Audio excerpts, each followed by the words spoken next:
InsyaAllah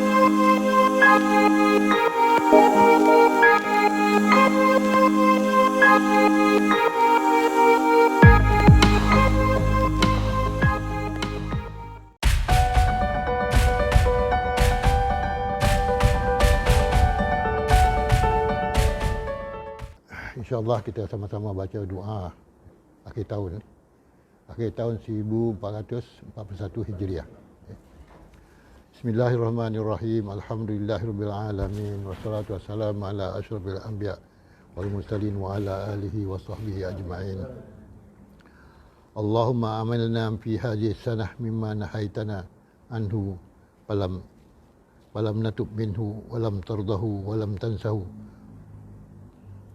Wahlimta alaina ba'da qudratika ala uqubatina ila taubati minhu ba'da jara'atina ala ma'siyatika fa innana nastaghfiruka faghfir lana wa ma amilna mimma tardahu wa wa'adtana alaihi sawab wa nas'aluka Allahumma ya karim ya zal jalali wal ikram an tataqabbalahu minna wa la taqta raja'ana minka ya karim.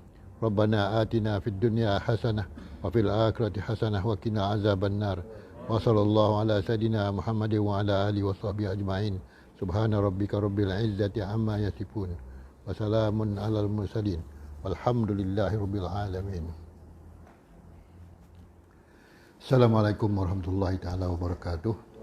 Alhamdulillahi rabbil alamin wassalatu wassalamu ala asyrafil anbiya wal mursalin wa ala alihi wa ashabihi ajma'in amma ba'd. Yang terhormat mulia Datuk Undang Luar Rembau Datuk Haji Muhammad Syarif bin Osman, Datuk Lembaga, tuan-tuan dan puan-puan yang dirahmati Allah. Alhamdulillah, terlebih dahulu kita panjatkan kesyukuran kepada Allah Subhanahu wa taala di atas limpah kurnia, maka kita pada malam ini dapat kita berjumpa dengan tahun Hijriah yang ke-1442 Hijriah. Kita telah menemui tahun-tahun hijrah yang sebelum ni, dan hari ini kita sampai pada tahun hijrah 1442 dengan izin Allah. Maka Allah mengurniakan kita umur yang panjang, badan yang sihat, dan kita sentiasa bersyukur dengan nikmat Allah Subhanahu wa taala ini. Dan tiap-tiap tahun tu kita berhadapan dengan berbagai-bagai perkara yang kita tempuh dalam kehidupan kita. Namun tuan-tuan dan perempuan, kita tiap-tiap tahun kita berdoa. Yang pertamanya doa akhir tahun dan doa awal tahun. Semuanya itu adalah memohon taufik dan hidayah daripada Allah Subhanahu wa taala. Mudah-mudahan tahun 1442 Hijrah ini Allah akan mengurniakan taufik dan hidayah kepada kita semua, dan mudah-mudahan Allah Subhanahu wa taala akan menghilangkan penyakit yang menimpa, musibat yang menimpa kepada seluruh dunia ini, dan khususnya kepada umat Islam. Mudah-mudahan umat Islam di tahun-tahun yang akan datang ini dapat menunaikan ibadahnya dengan lebih tinggi ketakwaannya, dan mudah-mudahan kita umat Islam di seluruh dunia dapat lagi menunaikan fardu haji dan dapat menunaikan umrah di Makkahul Mukarramah. Jadi tahun 1442 ini adalah harapan kita. Moga Allah Subhanahu wa taala melindungi dan memberikan kerahmatan kepada kita dan memberikan kesihatan kepada kita semua, dan kita dapat bersama-sama melakukan ibadah, menunaikan ibadah, dan sama-sama kita berdoa kepada Allah Subhanahu wa taala supaya kita ini sentiasa diberikan hidayahnya pada setiap masa. Baiklah tuan-tuan dan puan-puan, pada malam ini kita sambung lagi kaitan dengan bagaimanakah Rasulullah sallallahu alaihi wasallam ini menerima wahyunya yang pertama. Jadi perkara-perkara seperti ini perlu kita tahu sebagai umat Islam. Walaupun kita dah jauh tinggal 1400 tahun dahulu, tetapi peristiwa Rasulullah menerima wahyu ini bukanlah satu peristiwa kecil. Dia adalah satu peristiwa besar. Yang mana hanya diketahui oleh mereka-mereka yang sangat-sangat inginkan dan cintakan Rasulullah sallallahu alaihi wasallam, dan mengkaji sejarah dan sirah Rasulullah, dan kita dapat ketahui bahawa Rasulullah ini adalah utusan Allah Subhanahu wa taala yang dipilih dan diberi wahyu dan juga diberi mukjizat. Sebab perkara-perkara tersebut hanya untuk para rasul dan para nabi. kita sebagai umat yang biasa ataupun manusia biasa, kita sentiasa ya dibimbing oleh para rasul dan para nabi, ya. Juga dibimbing, dan bagi umat Islam dibimbing oleh Rasulullah sallallahu alaihi wasallam. Sebab itu perlu kita tahu, ya. Bukan saja kita tahu wahyu yang pertama, tapi kita tahu silsilah Rasulullah sallallahu alaihi wasallam. Keturunan Rasulullah ni kita tahu daripada mana, ya. Yang mana kita tahu bahawa Rasulullah sallallahu alaihi wasallam keturunan adalah silsilahnya daripada Nabi Ibrahim alaihissalam. Pada Nabi Ibrahim turun kepada Nabi Ismail alaihissalam. Jadi itulah keturunan Rasulullah yang dikatakan keturunan Quraisy yang sangat mulia. Sebab itu Al-Quran yang kita baca pada hari ini, tuan-tuan dan puan, ialah Al-Quran yang berbahasa Arab Quraisy. Jadi bahasa inilah bahasa yang paling mulia sekali, yang sepatutnya kita fahami, kita pelajari. Dan ayat-ayat Quran yang kita baca setiap hari, terutama semasa salat kita, itu adalah ayat-ayat Quran dalam bahasa Arab Quraisy. Baik. Jadi apa yang berlaku kepada Rasulullah sallallahu alaihi wasallam bila Rasulullah telah bermimpi yang dipanggil ru'yah shadiqah. Ru'yah shadiqah ni mimpi benar. Rasulullah dapat mimpi yang benar seumpama cahaya subuh pada waktu pagi itu. Dan apa yang berlaku selepas daripada itu, setelah Rasulullah diberi mimpi yang menunjukkan sesuatu yang baik kepada Rasulullah sallallahu alaihi wasallam, iaitu setelah junjungan setelah Rasulullah bermimpi itu ditimbulkan keinginan berkhalawat. Berkhalawat ni bersunyi-sunyi diri lah, ya. Rasulullah ditimbulkan keinginan berkhalawat, iaitu bersemadi seorang diri, lalu ia pun berkhalawat di Gua Hira. Jadi sebab apa dipilih Gua Hira, tak pilih gua lain? Kenapa? Segala-gala yang dicatat dalam sejarah itu ada hikmahnya dan ada kelebihannya. Gua Hira ni dekat dengan rumah Rasulullah sallallahu alaihi wasallam, lebih kurang 3 km, dan Rasulullah berulang-alik pergi naik atas gua tersebut. Sebelum datangnya malaikat Jibril menyampaikan wahyu, Rasulullah bertahanus, artinya duduk dalam Gua Hira itu seorang-seorang diri, bawa bekalan makanan. Jadi ini semuanya adalah timbul daripada keinginan setelah Rasulullah bermimpi ru'yah shadiqah tadi, maka timbul keinginan untuk berkhalawat di Gua Hira. Dan Gua Hira ni terletak di Jabal Nur. Di Jabal Nur. Dan tuan-tuan yang pergi Mekah, umrah ke haji ke, dah tahu dah tempat tu dinama Jabal Nur.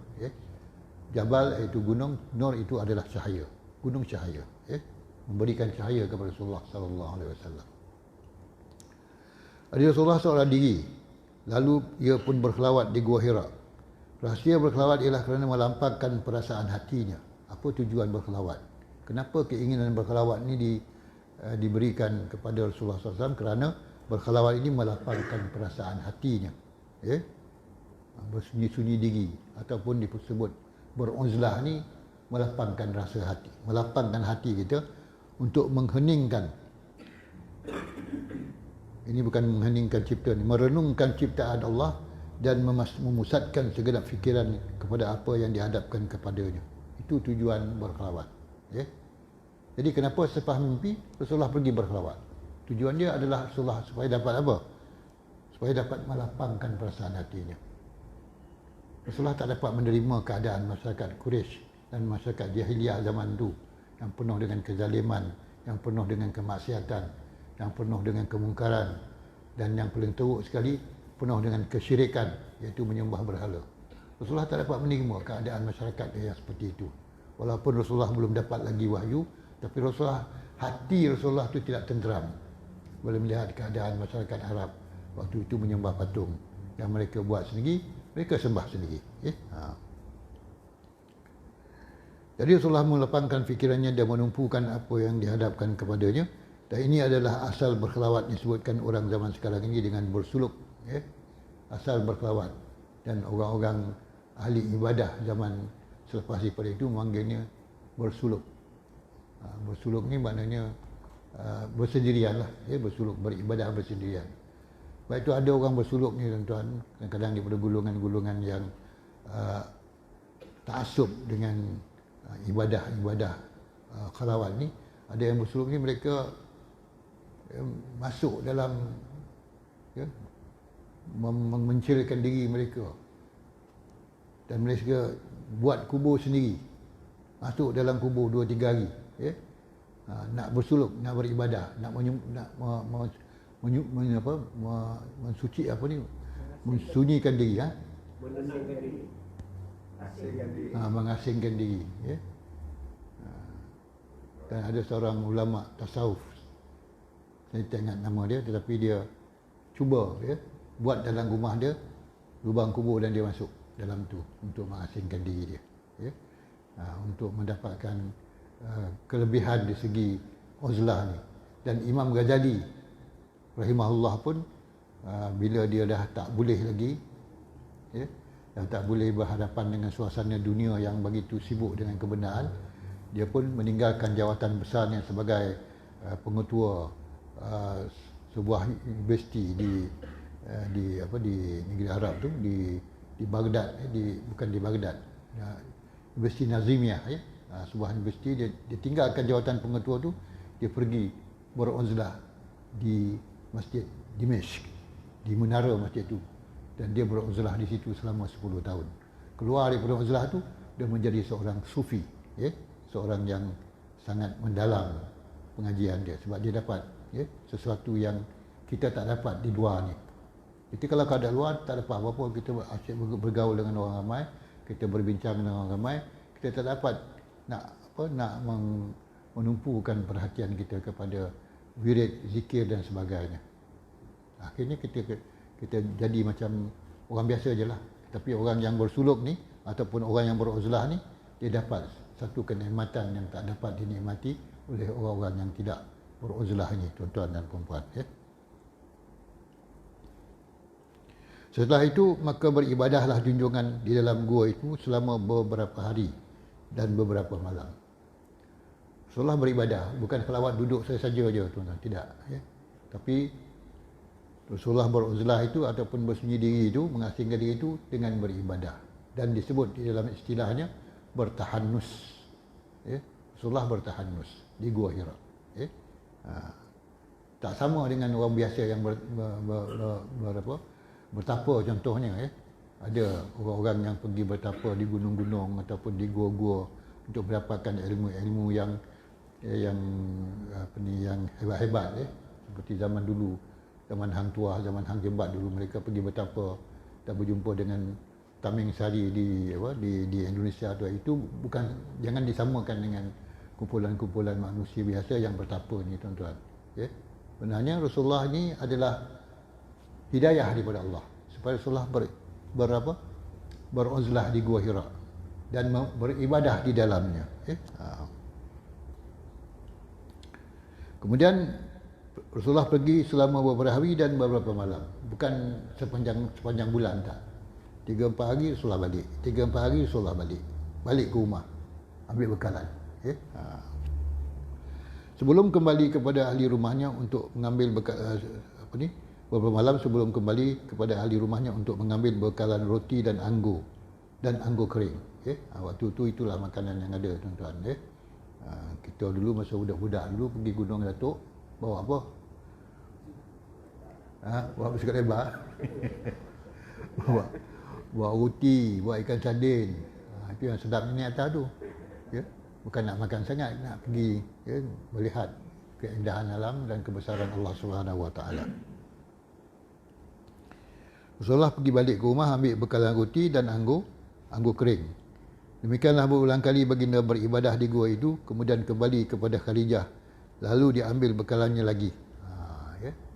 Jadi Rasulullah pergi ulang-alik 2-3 hari balik, 2-3 hari balik, ambil roti dan anggur kering dan makanan lain lah sekali, ya.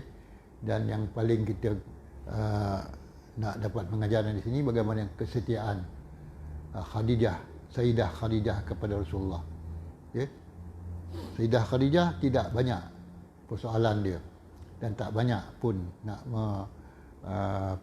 mempersoalkan, ya, tentang Rasulullah pergi ke Gua Hira balik, ya. Sayyidah Khadijah tak jadi apa masalah pun. Dia adalah seorang isteri yang taat, ya. Walaupun dia belum Islam waktu tu, walaupun agama Islam belum ada lagi waktu tu, tapi Sayyidah Khadijah ni isteri yang baik, isteri yang setia pada suaminya dan sentiasa bersama-sama dengan suaminya. Suami nak pergi ke Gua Hira, pergilah. Dan dia akan sediakan bekalan. Okay? Itu kesetiaan yang memang ditanamkan ataupun dimasukkan oleh Allah SWT ke dalam hati Sayyidah Khadijah. Okay? Seorang isteri yang setia. Sayyidah Khadijah menyediakan bekalan untuk Rasulullah SAW. Ada orang berkata bahawa junjungan berselawat di dalam gua itu ialah semata-mata beribadah dengan cara memikirkan ciptaan-ciptaan Allah. Ada pula yang berkata beliau beribadah menurut syariat yang terdahulu. Ya? Ada dua pendapat lah. Satu pendapat mengatakan Nabi Muhammad SAW ni pergi ke Gua Hira tu beribadahnya adalah kerana memikirkan tentang ciptaan Allah ni, melihat kebesaran Allah, keagungan Allah. Itu sebab Rasulullah pergi ke Gua Hira. Dan ada pendapat mengatakan bahawa beliau beribadah menurut syariat agama yang terdahulu, agama Nabi Ibrahim ataupun agama Nabi-Nabi yang dahulu.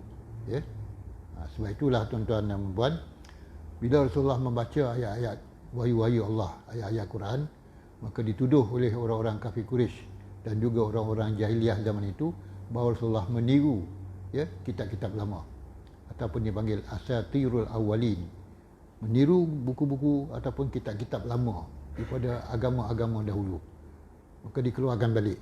Itu tuduhan-tuduhan orang-orang jahiliah, di mana wahyu yang Rasulullah baca tu ataupun yang didapati oleh Rasulullah SAW itu semasa Rasulullah dah menerima wahyu, dikatakan adalah peniruan kepada kitab-kitab lama. Sebenarnya itu adalah tuduhan sahaja.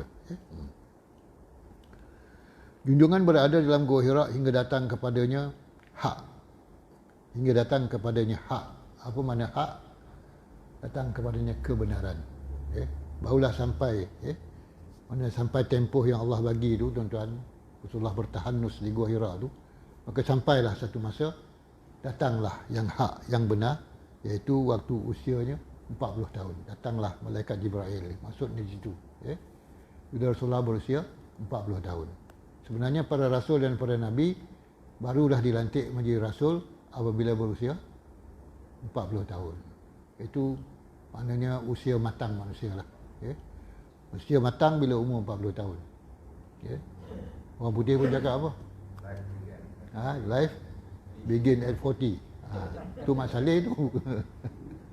Tadi life begin at 40. Tapi sebenarnya rasul-rasul dilantik bila usianya 40 tahun. Sebelum 40 tahun belum lagi dilantik menjadi rasul.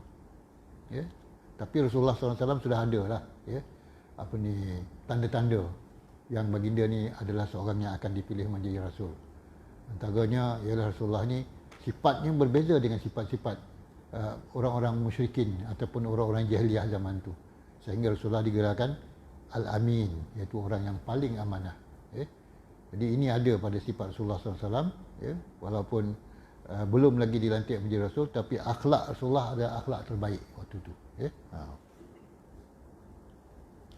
Kemudian datang kepadanya malaikat untuk mengajar dia membaca.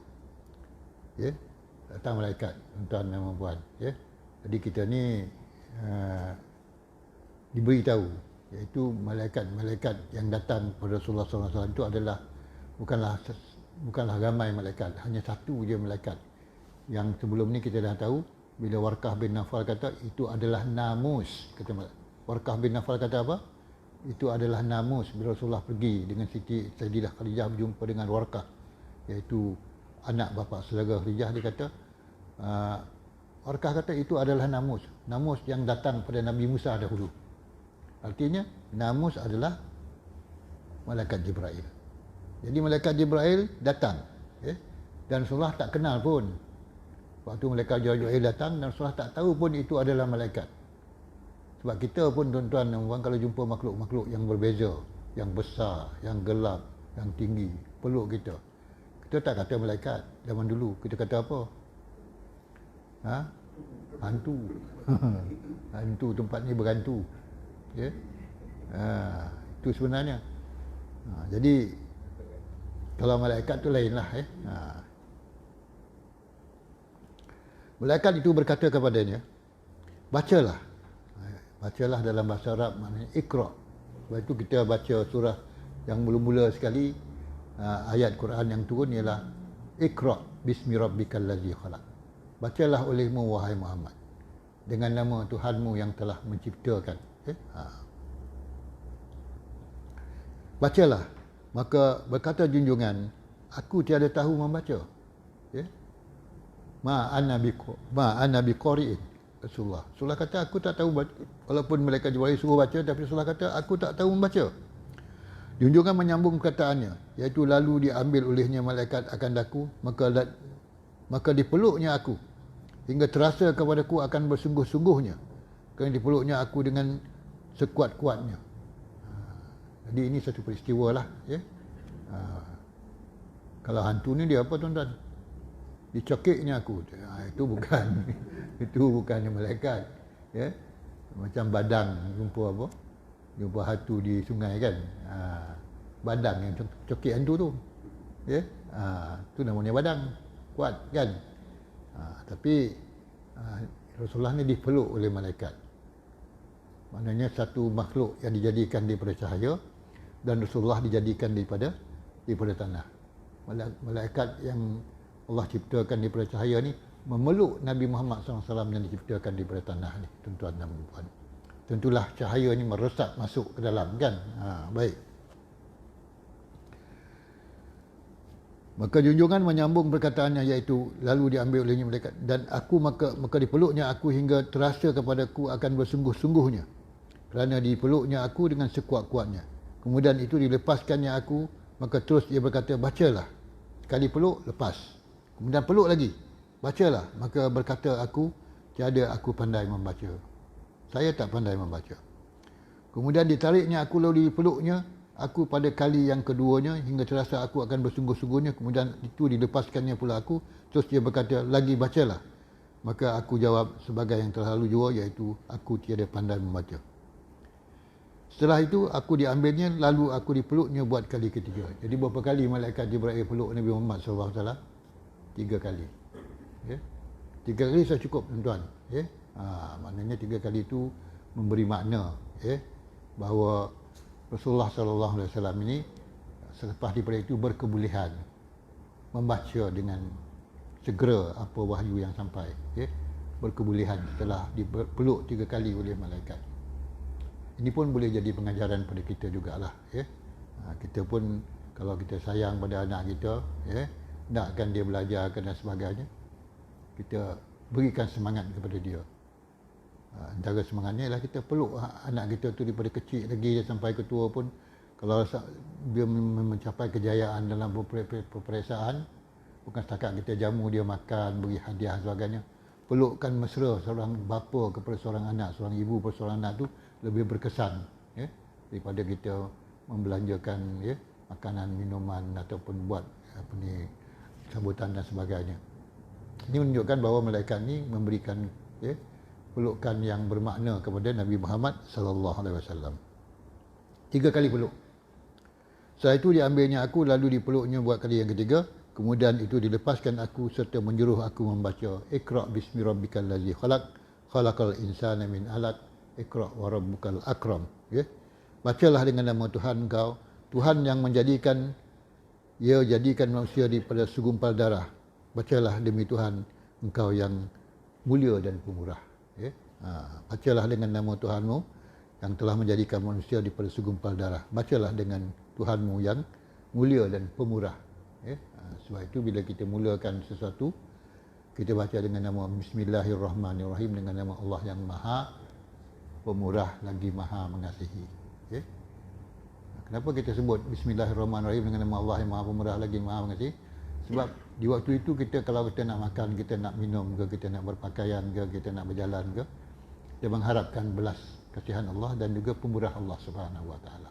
Sebab itu kita mulakan dengan Bismillah. Sebab itu Rasulullah kata, dalam sabdanya, khairul al-amr kullu amrin zibali, semua perkara yang baik lam yubda bi bismillah, sekiranya tidak dimulakan dengan bismillah, fahuwa aqta, maka perkara tersebut akan terputus, maknanya tak ada berkat dia. Kalau kita tak mulakan sesuatu itu dengan bismillahirrahmanirrahim, tak ada berkat. Bukan semua lihayam dia baca bismillah dah. Sembelih haram boleh tak baca bismillah, boleh tak? Sembelih ayam lah, tak baca bismillah, boleh tak? Apa syarat dia sembelih ayam? Tak baca bismillah. Kalau kita tak baca bismillah sah. Tapi dengan syarat semua syarat-syarat penyembelihan itu, pisaunya tajam, marihnya putus, jangan disebut perkataan lain. Kalau tak sebut bismillah pun, kita jangan sebut nama lain daripada Allah. Sebab itu Rasulullah kata, kullu amrin zibalin la yubda bismillah fa auta. Sebab itu bacalah bismillah itu sebab dia kita nakkan keberkatan. Bukan maknanya kita sah. Kalau kita tak baca bismillah, sah sembelihan gitu, tapi tak ada keberkatan. Ayam kita makan tu sedaplah, sama juga sedap yang lain, tapi berkatnya tak ada, tak mendatangkan keberkatan, mana tak mendatangkan nikmat, tak mendatangkan kesihatan, tak mendatangkan kekuatan pada kita lah. Maknanya makanan-makanan yang kita makan tu tujuan dia untuk beri kekuatan, dan kita niatkan kekuatan yang ada pada kita bila kita makan sesuatu, sama ada nasi ke, makanan daging ke, ayam ke, tuti ke, kekuatan yang boleh membawa kita beribadah kepada Allah Subhanahu Wa Taala. Kalau kita kuat tapi tak beribadah pada Allah pun satu kerugian, tuan-tuan. Kita tengok anak-anak muda yang kuat, main bola dia kuat, berenang dia kuat, kayu bersikal dia kuat. Tapi bila nak semayang, ini yang selalu dia susah. Dia tak kuat dari segi nak mendirikan semayang. Sebab tu semayang tu bukan ditunaikan, dia didirikan dengan kekuatan. Maknanya kalau ada kekuatan kita masa muda, di segi kesihatan tubuh badan, tapi kita tak gunakan untuk melakukan segala perintah Allah. Sebab itu dalam Islam, semasa zaman Rasulullah lagi dan selepasnya zaman Rasulullah, tentera-tentera Islam ni, tuan-tuan dan puan, adalah kebanyakannya adalah orang-orang muda yang kuat. Dan mereka sanggup mati berkorban kerana Allah Subhanahu Wa Taala untuk mendapatkan balasan dan ganjaran daripada Allah Subhanahu Wa Taala. Sebab itu mereka-mereka yang perang zaman Rasulullah dan selepasnya kerana Allah, kerana menegakkan agama Allah ni, bila mereka mati di medan perang melawan orang-orang kafir, mati mereka adalah mati syahid.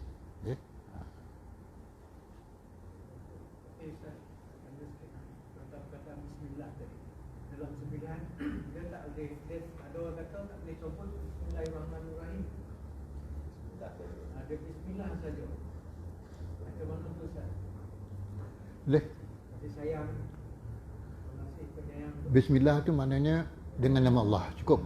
Dengan nama Allah. Itu sembilan sajalah. Dengan nama Allah. Dengan nama Allah cukup. Tapi jangan dengan nama lain. Kalau orang Buddha, orang Hindu, Bismillahirrahmanirrahim dia dengan kasih dan penyayang. itu pun terbaiklah.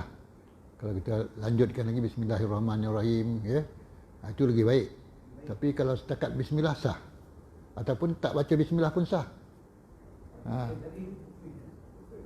Dengan syarat cukup syarat. Ya. Kita maknanya bila buat satu tu kita ingat pada Allah lah, kita berzikir. Itu yang pentingnya, kita ingat Allah dan kita buat sesuatu tu kerana Allah. Sebab itu yang terbaiknya kita baca Bismillahirrahmanirrahim. Tapi kalau ada orang mempertikaikan, boleh tak, sah tak kita sembelih tu kalau tak baca Bismillah? Sah. Yang tak sahnya kalau apa?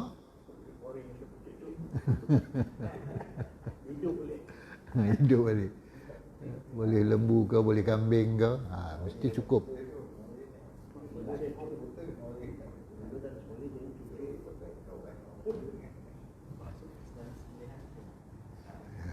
Baik. Dalam sembelihan ada juga sebab kata tadi itu dia hukum terbukti. Duit yang lain tu tak naik. Kalau ada dia tarik yang lain. Itu tak sembelih nama tu dah. Tu mengobok nama tu. Hukum sembelihan tu macam mana? Tak sah. Kalau pisau kita tak memutuskan urat moreh dengan urat apa? Urat halkum, urat lalunya makanan tu kan. Pisau tu sendiri tidak digunakan menyempurnakan sembelihan tersebut. Sebaliknya dibantu pula. Dengan tu tak boleh. Tu tak sah. Mesti pisau tu sendiri. Dan pisau tu hendaklah tajam dan tak boleh terangkat. Dia sembelih tu. Dia sambil berburak Ustaz. Berburak sampai dia tarik kan. Sama lah dengan orang lain yang sembelih tu. Belum tentu putih lagi dah masuk dalam bakul tu. Kan? Kalau itik apa tu kan, berbang. Itik Jawa tu. Itik nila tu. Dia dah putih dah dua-dua tu. Dia dah putih dah. Tapi dia terbang tu Kalau teruk dalam apa tu, dia terbang tu kerana dia ada lagi tenaga kekuatan dia. Tak habis lagi darah-darah dia turun, dia kuat lagi. Tapi akhirnya dia akan jatuh lah.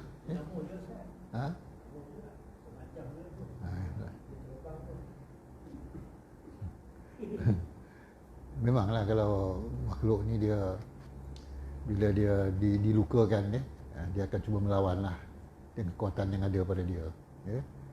Tetapi akhirnya dia akan sampai ajal juga lah. Sebab kita dah putuskan dua-dua tadi.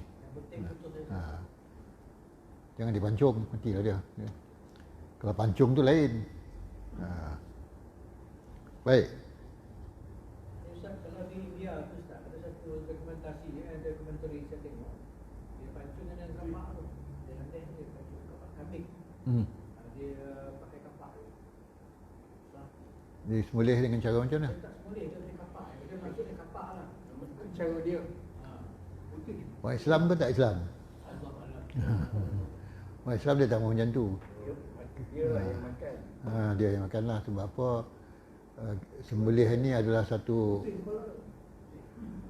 pegang, orang pegang kepala, seorang pegang badan.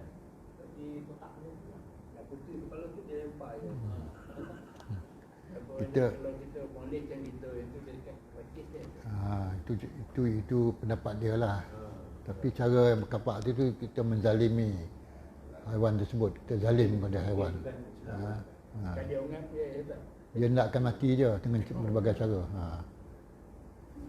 Tapi dagingnya tu ataupun halalnya tu tak ada. Ya. Tapi memang banyaklah berlaku macam tu. Yang kita pun tak tahu yang perozan-perozan daripada yang jatuh 1948 dulu pun ada lagi. Dari 1950. Sembelihan tu sah tak?